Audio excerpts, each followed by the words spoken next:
farol na história da humanidade que desperta ainda nossos espíritos investigativos, milhares de anos depois de sua existência. Este lugar maravilhoso é o Antigo Egito. Eles se organizaram em uma civilização complexa às margens do Nilo, e suas realizações culturais são notáveis. Mas antes de prosseguirmos, precisamos colocar a história desta importante civilização em perspectiva. Bem, aqui vamos nós. Na antiga, datada de 3200 a 2200 a.C. A do meio, cerca de 2000 a 1750 a.C. E a do Novo Reino, que durou de 1580 a 1085 a.C. Podemos confirmar, sem dúvida, que o documento mais antigo encontrado por antropólogos é a paleta de Narmer, uma paleta que é estudada e entendida como objeto cerimonial. A paleta mostra o estilo claro, racional e sintético tão característico da arte egípcia posterior. E neste antigo reino podemos destacar a arquitetura e sua intensa religiosidade. E o mais importante, e devo enfatizar, é que suas expressões culturais se baseiam na existência da vida após a morte. Um dos lugares, e o edifício em que podemos nos debruçar na nossa investigação é a mastaba. Peço que fique comigo para que juntos possamos examinar esta bela civilização que tanto contribuiu para a arquitetura, arte e medicina. Mas, primeiro eu tenho que compartilhar algo com você. Um momento quase divino que você deve ter vivenciado tanto quanto eu. E qualquer que seja a sua escolha, não importa. Dizer que Elizabeth Taylor é uma mulher bonita em Cleópatra seria um eufemismo. Se você ainda não viu esse filme, veja. Então fique comigo mais uma vez enquanto continuamos. A história da arte. E obrigado por ir tão longe no segundo vídeo da série. Vamos lá. E comenta aqui se gostou. De volta. A mastaba significa casa eterna, por isso era um lugar onde os importantes faraós e nobres do Antigo Egito eram enterrados. Este gênero de construção precedeu as pirâmides. Em comparação com as pirâmides que conhecidas popularmente hoje pelos filmes de Hollywood, as mastabas são muito mais simples. Elas foram construídas com tijolos de barro e palha, depois expostas ao sol do deserto que, este tijolo, teria sido assado pelo calor. Agora, neste século, os arqueólogos encontraram evidências nesses locais, como ferramentas de barro e pedras para uso prático, significando que havia uma organização em torno das mastabas. Pensaram, talvez, na criação de uma espécie de comunidade no canteiro de obras para o trabalhador morar mais próximo da obra. Mas você vai comentar. Mas isso não pode ser.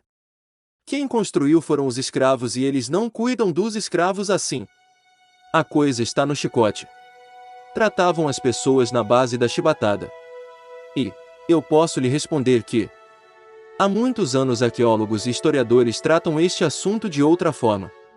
Porque foram encontradas evidências suficientes nesses locais para apoiar a teoria de que havia mais trabalhadores egípcios do que escravos. Pode-se, no entanto, considerar que o povo era escravizado de alguma forma, sujeito ao faraó e aos senhores ricos. E também, não quero dizer que os egípcios não escravizavam os soldados vencidos em batalhas. Uma das coisas mais surpreendentes sobre esta descoberta egípcia, para mim, não foi sobre arte, e sim, sobre a medicina, e foi por causa de um homem, chamado Imhotep. A pirâmide túmulo do faraó Zoser foi construída pelo arquiteto e médico Imhotep. Crânios com orifícios perfurados cirurgicamente foram encontrados no sítio arqueológico de Zoser e acredita-se, talvez, que esses orifícios tenham sido perfurados para reduzir a pressão sanguínea no cérebro. Pesquisadores orientam nossos estudos para fazer crer que este homem pode ter sofrido um acidente no canteiro de obras e, para não perder seu trabalhador, foram realizadas algumas intervenções cirúrgicas. Mas então você pode me dizer que eles fizeram isso para tirar o cérebro de uma pessoa após a morte? E eu respondo, não. Bem, se sabe agora que, após a morte, eles faziam esta manobra de tirar o cérebro pelas vias aéreas. De qualquer forma, além de encontrar bisturis de pedra negra, a obsidiana agora é considerado o bisturi que corta a pele humana quase perfeitamente, sem deixar sulcos microscópicos. Devemos voltar à história da arte. Fique comigo. Se você ainda não é inscrito no canal, aproveite. Inscreva-se e ative o sino de notificação. Obrigado! Acontece que quando falamos de Imhotep, acabamos falando da Idade do Egito Médio. E agora podemos ir para Quéops, Chefren e Miquerinos, que são as pirâmides mais fotografadas do mundo.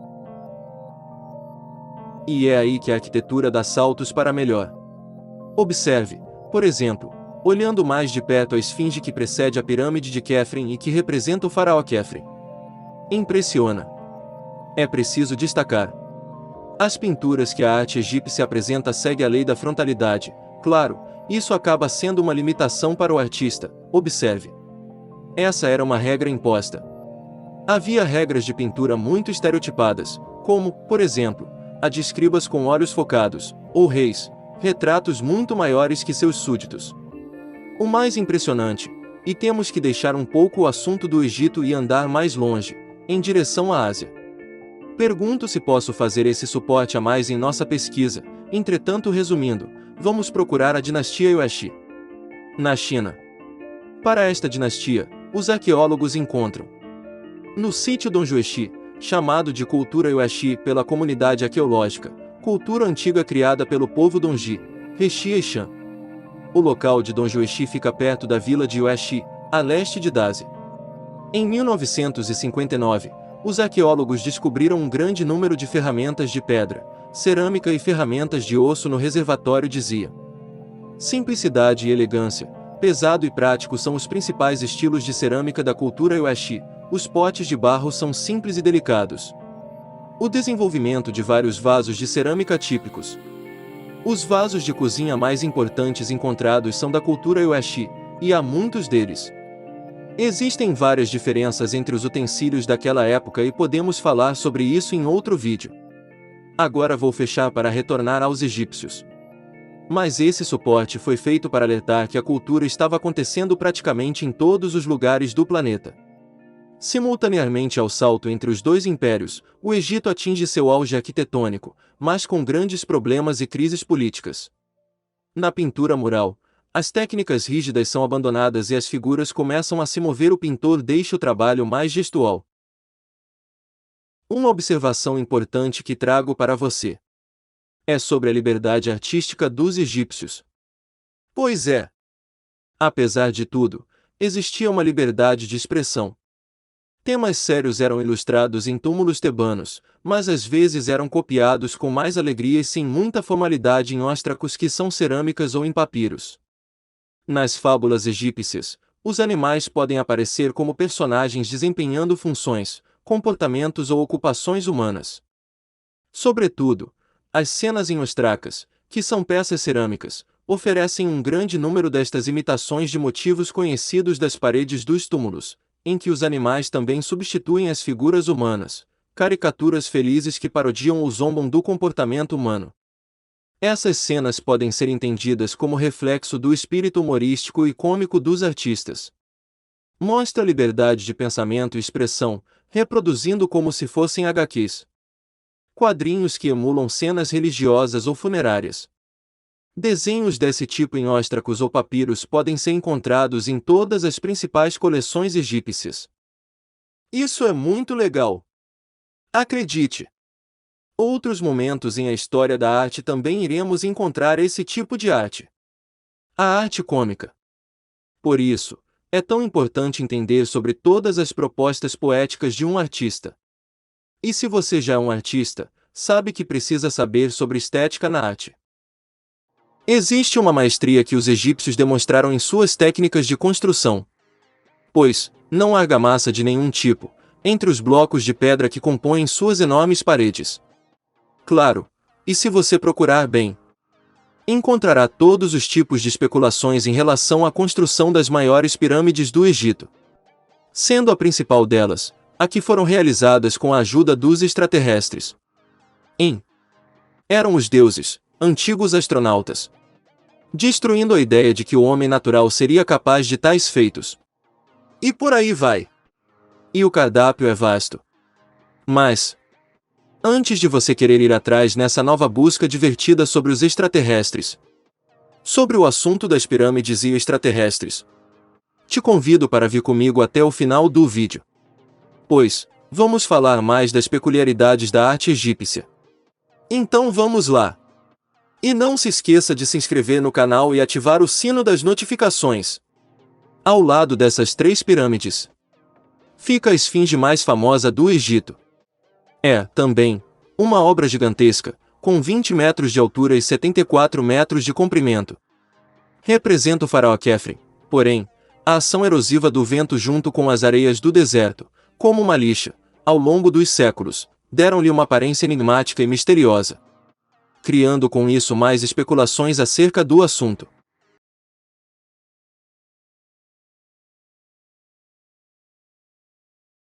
Intimamente ligada à religião, a arte egípcia servia como veículo de divulgação de preceitos e crenças religiosas.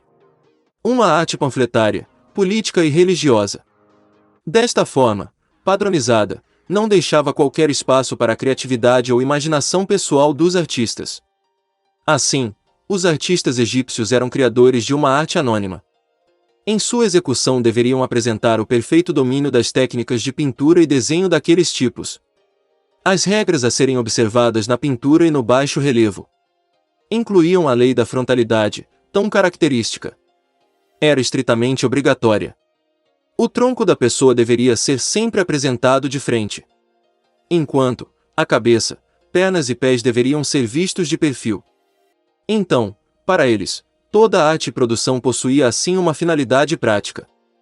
Por exemplo, as estátuas continham o espírito de um deus.